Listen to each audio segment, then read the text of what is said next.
नमस्कार दोस्तों, GATE fundamental strength of material GATE 2004 2 marks के क्वेश्चन में आपका बहुत बहुत स्वागत है। और इसको सॉल्व करने से पहले हम इसको पढ़ लेते हैं। The figure below shows A steel rod of 25 mm square. तो यहाँ पर मैं गिवन डाटा लिख देता हूँ। हमारे को एरिया गिवन है 25 mm square cross sectional area. जैसे कि आप इस फिगर में देखेंगे, cross sectional area throughout its length constant है। It is loaded at 4 points. ये 4 अलग अलग पॉइंट पे लोडेड है, जैसे कि के पर है, एल पर है, एन पर है, सॉरी एम पर है और एन पर है। आपको यहां पर दिया गया है। और modulus of elasticity for steel आपका दिया हुआ है 200 गीगा पास्कल। और 200 गीगा पास्कल को डायरेक्टली हम लिख सकते हैं 200 इंटू 10⁻³ न्यूटन पर mm स्क्वायर। ये भी इसका कन्वर्जन के दौरान इसको लिख सकते हैं। The total change in length of the rod due to loading is. Total change in length क्या रहेगी ये आपको निकालना है। 4 ऑप्शन दिए गए हैं और 4 में से कोई एक सही होगा। आइए चलिए इसको सॉल्व कर लेते हैं। तो सबसे पहले कि यहाँ पर आप देख रहे हैं, इस फिगर को मैंने यहाँ पर अलग से बना लिया है। अब जैसा कि मैकेनिक्स में हमने पढ़ा था कि अगर कोई बॉडी इक्विलिब्रियम में है तो उसका हर फ्री बॉडी डायग्राम या पॉइंट भी इक्विलिब्रियम में रहेगा। अब हम ये देख लेते हैं कि क्या ये बॉडी इक्विलिब्रियम में है या नहीं है। तो आप देखिए 100 न्यूटन एंड 200 न्यूटन जो फोर्सेस एक्ट कर रही है के और एन पर, इनका डायरेक्शन टुवर्ड्स लेफ्ट है और दोनों मिलकर टोटल 300 न्यूटन की फोर्स क्रिएट कर रही है। वहीं पर 250 न्यूटन जो कि एल पर लग रही है और 50 न्यूटन जो कि एन पर लग रही है। तो 250 न्यूटन प्लस 50 न्यूटन ये टोटल 300 न्यूटन हो जाती है और ये एक्ट कर रही है टुवर्ड्स राइट डायरेक्शन में। तो लेफ्ट डायरेक्शन में जो फोर्सेस है और राइट डायरेक्शन में जो फोर्सेस है वो आपस में एक दूसरे को बैलेंस कर रही है। यानी हम कह सकते हैं ये पूरी जो बार है जो कि 3 अलग अलग मेंबर को लेकर बनी है, KL और LM और MN को, ये तीनों के तीनों इक्विलिब्रियम कंडीशन में होंगे। और अगर ये इक्विलिब्रियम कंडीशन में है तो इनके फ्री बॉडी डायग्राम भी इक्विलिब्रियम में रहेंगे।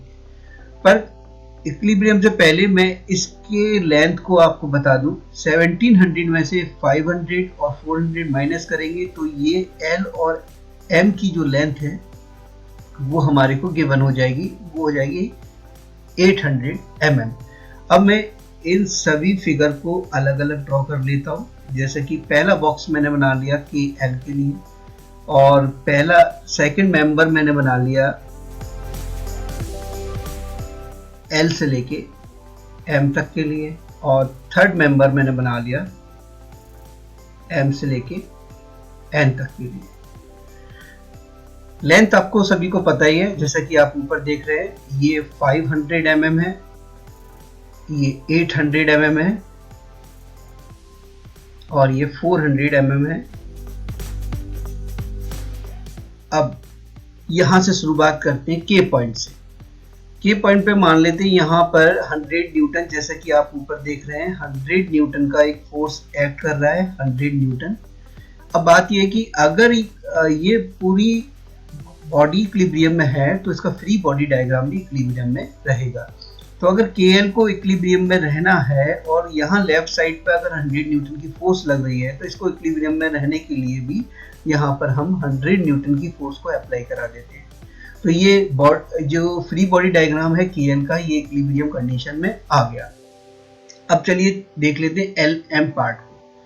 यहाँ पर देखिए L जो कि यहाँ पर 250 न्यूटन की फोर्स लग रही है, और यहाँ पर देखिए L पार्ट पे हमने पहले 100 न्यूटन की इस फर्स्ट फिगर में लगा दी है। सेकंड में जो रिमेनिंग अमाउंट है हम इसको लगा देते हैं, यानी 150 न्यूटन इसमें अप्लाई कर देते हैं। अब जरा ध्यान से देखिए, 100 प्लस 150, अगर मैं इसको यहाँ पर आपको बता दूं, 100 न्यूटन जिसका डायरेक्शन टुवर्ड्स राइट है और 150 न्यूटन जिसका भी डायरेक्शन टुवर्ड्स राइट है, और अगर मैं इनको एडिशन कर दूंगा तो L पॉइंट पर जो आउटपुट मुझे मिला वो मिला 250 न्यूटन, यानी ऊपर वाली कंडीशन को सेटिस्फाइड कर रहे हैं हम। तो 100 न्यूटन यहाँ पर अप्लाई हुआ, होना 250 न्यूटन चाहिए था, रिमेनिंग 150 न्यूटन और लगा दिया, जिससे हमारी ऊपर वाली इक्विलिब्रियम कंडीशन मिल जाएगी। और यहाँ पर हमने इसको सॉल्व करके भी देख लिया। अब बात करते हैं हम LM सेक्शन की या इस मेंबर की। अब बॉडी इक्विलिब्रियम में है तो ये मेंबर भी इक्विलिब्रियम में रहेगा, और इसको इक्विलिब्रियम में रहने के लिए ये फोर्स लगाया गया 150 न्यूटन। अब हम ऊपर कंपैरिजन करते हैं, यहाँ पर M पॉइंट पे 200 न्यूटन टूवर्ड्स लेफ्ट लग रहा था, जबकि हम M पर पहले ही 150 लगा चुके हैं। अब बचे हुए M पर हम बचा हुआ फोर्स 50 न्यूटन लगा देते हैं। तो ये पूरा का पूरा बॉडी इक्विलिब्रियम में आ चुकी है और ये डायग्राम आपका तैयार हो चुका है। अब जरा इस डायग्राम को भी देखिए, 150 Newton towards right towards left direction है और 50 न्यूटन टूवर्ड्स लेफ्ट डायरेक्शन है। अगर दोनों को अगेन मैं जोड़ दूं तो ये मेरे को 200 न्यूटन यहाँ पर मिल जाएगा, यानी सेम रिजल्ट हमारा मिल जाएगा। अब हम बात कर लेते हैं कि नेचर किस किस तरीके का है। यहाँ पर देख लीजिए, टेंसाइल नेचर है 100 न्यूटन का, और 150 न्यूटन जो कि LM पे लग रही है ये कंप्रेसिव नेचर का है, और ये भी नेचर कैसा है, टेंसाइल इन नेचर है।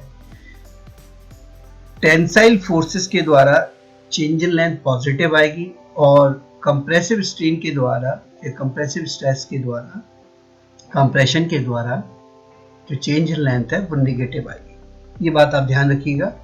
अब हम सॉल्व कर लेते हैं।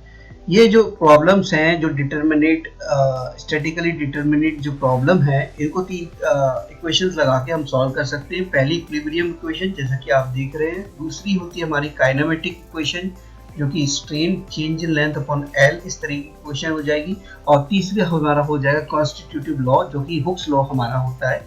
उन तीनों की सहायता से हम इसको सॉल्व कर सकते हैं। तो जैसा कि हमें पता है कि स्ट्रेस जो होगी हमारी लोड डिवाइडेड बाई एरिया रहेगा, और ये लोड हमारा इंटरनल रेजिस्टिंग लोड होगा डिवाइडेड बाई एरिया रहेगा। वहीं पर स्ट्रेन की जो वैल्यू होगी वो हमारी change in length upon original length रहेगी, और हुक्स लॉ हमारा होगा stress is equal to strain multiply by modulus of elasticity होगा। अब स्ट्रेस की वैल्यू मैं P अपॉन A लिख देता हूँ, और स्ट्रेन की value change in length upon original length लिख देता हूँ, और ये फॉर्मूला हमारा तैयार हो गया। इस फॉर्मूले को रीअरेंज करके मुझे चेंज इन लेंथ का फॉर्मूला बन जाएगा PL अपॉन AE। ये फॉर्मूला बन गया। अब यहाँ पर 3 सेक्शन आ रहे हैं, जैसे कि मैं इसको KL को 1 दे देता हूँ, इसको 2 दे देता हूँ, और इसको 3 नंबर दे देता हूँ। तो यहाँ पर जो टोटल चेंज इन लेंथ निकालेंगे तो वो हमारा हो जाएगा, टोटल चेंज इन लेंथ हमारा हो जाएगा PL अपॉन AE सेक्शन 1 के लिए, PL अपॉन AE सेक्शन 2 के लिए, और PL अपॉन AE सेक्शन 3 के लिए। यही सुपरपोजिशन थ्योरम होती है, मेथड ऑफ सुपरपोजिशन यही होता है। तो टोटल चेंज इन लेंथ की अगर मैं बात करूं, टोटल चेंज इन लेंथ की बात करूं, A और E, जहां पर देखिए A और E कॉमन है, और A और E हमारा कॉमन है, और ये वैल्यू आ जाएगी P1 L1 plus P2 L2 plus P3 L3। अब ध्यान रखिए, आप चाहे तो इधर माइनस भी ले सकते हैं, मैं बाद में ले लूंगा क्योंकि ये कंप्रेशन नेचर का है, इसलिए मैं इसको बाद में ले रहा हूँ। आप चाहे तो इसको डायरेक्टली माइनस भी ले सकते हैं, क्योंकि ये चेंज इन लेंथ इसमें से माइनस हो जाएगी ड्यू टू कंप्रेशन। अब एरिया की जो वैल्यू गिवन थी, जैसे कि आप देख ले, एरिया हमारा था 25 और modulus of elasticity 200 into 10 to power 3, तो 50 इंटू 200 इंटू 10 टू पावर 3, और ये वैल्यूज मैं आपकी लिख देता हूँ 100, जैसा कि ये P1 लोड आपका यहाँ पर मैं मेंशन कर देता हूँ, ये P1 हो गया, ये P2 हो गया, और ये वाला लोड P3 हो गया। तो 100 इंटू 500 प्लस, अब ये लोड कैसा रहेगा, कंप्रेशन रहेगा, तो इसको मैं -150 इंटू 100 कर दूं, 800। आप चाहे तो इधर माइनस इधर भी ले सकते थे पहले, प्लस 50 इंटू 400 कर देते हैं। तो टोटल जो चेंज इन लेंथ निकल के आएगी, मैं यहाँ पर लिख देता हूँ, टोटल चेंज इन लेंथ जो निकल के आई -0.01 mmI, और हमें पता है 1 mm जो होता है 10 टू पावर -3 मीटर होता है, तो इसको हम लिख सकते हैं -10 इंटू 10 टू पावर -6 मीटर भी लिखा जा सकता है। ये वैल्यू मैंने इसमें रखी और थोड़ा सा रीअरेंज इसको किया, ये वैल्यू मेरी निकल के आ गई। और ये जो पर्टिकुलर वैल्यू है 10 टू पावर -6, ये हम देते हैं माइक्रो के लिए, और ये मीटर हमारा है ही, तो ये माइक्रोमीटर की फॉर्म में हो जाएगा। तो टोटल चेंज इन लेंथ हमारा आ गया 10 माइक्रोमीटर। अब आप ध्यान रख लीजिए, मैंने यहाँ पर 150 न्यूटन को -150 न्यूटन कंसीडर किया है। इसको मैं बोल दूँ ये कंप्रेशन नेचर का था, इसीलिए मैं इसको -150 यहाँ पर ले लिया, नहीं तो आप ये प्लस साइन को भी माइनस ले सकते थे। अब आइए चलिए आंसर देख लेते। यहाँ पे 4 ऑप्शन है, ऑप्शन बी जो हमारा है यही करेक्ट ऑप्शन है, आंसर हमारा रहेगा बी। और गेट 2004 में ये 2 मार्क्स का क्वेश्चन आया। थैंक यू वेरी मच, इसको सब्सक्राइब करना ना भूलें। Thank you.